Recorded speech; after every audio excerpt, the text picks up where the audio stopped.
लालची food and grocery delivery वाला।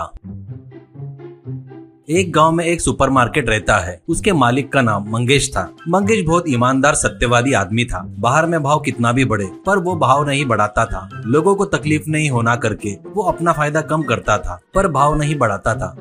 मंगेश के लड़के का नाम रमेश था। वो बहुत ही कंजूस और लालची था। वो सुपरमार्केट में पिताजी को मदद करता था और पिताजी कब आराम करते करके देखते रहता था, क्योंकि एक बार व्यापार उसके हाथ में आया तो वो अपना मन मर्जी चला सकता है करके उसकी सोच थी। वो सोचे वैसा ही एक दिन मंगेश, बेटा मेरी उम्र बहुत हो गई है, इससे पहले जैसे मैं काम नहीं कर पा रहा हूँ, इसलिए मैं अब आराम करना चाहता हूँ। अब से अपना व्यापार तू ही देख ले, कहता है तो रमेश, इसका ही तो मैं कब से इंतजार कर रहा था। मेरा मतलब है आप कब आराम करते करके राह देख रहा था पिताजी, ऐसा कहता है। उस दिन से पिताजी घर पर आराम करते हैं।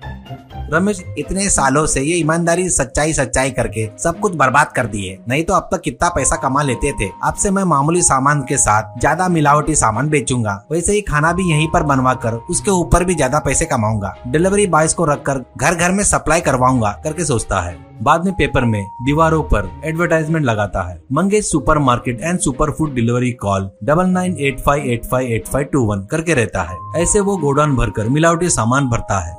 सुपरमार्केट के पास ही किचन का सेटअप लगाकर खाना बनाने वाले से खाना बनवा कर रखता है। रमेश को फोन आते ही ऑर्डर लेकर सामान को कुछ डिलीवरी बॉय से सामान को खाने को भेज रहा था। वैसे उसका व्यापार जोरों शोरों से चल रहा था।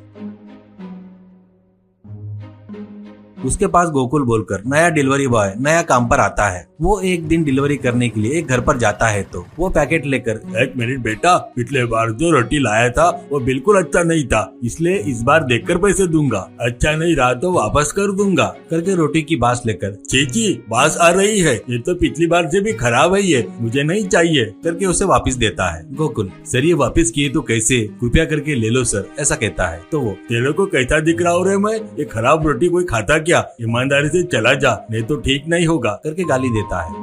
गोकुल सुपरमार्केट में आकर जो हुआ सब रमेश को बताता है। तो रमेश, कौन है रे तू वेस्ट फेलो, उसने वापस किया तो लेकर आ जाना, क्या कुछ भी बताकर देकर आने का, जिससे मुझे कोई लेना देना नहीं है, वो पैसे मैं तेरे तनख्वाह में से काट लूंगा, कहता है। तो बेचारा गोकुल कुछ नहीं बोल पाता। और एक बार सामान की डिलीवरी देने एक घर पर जाता है।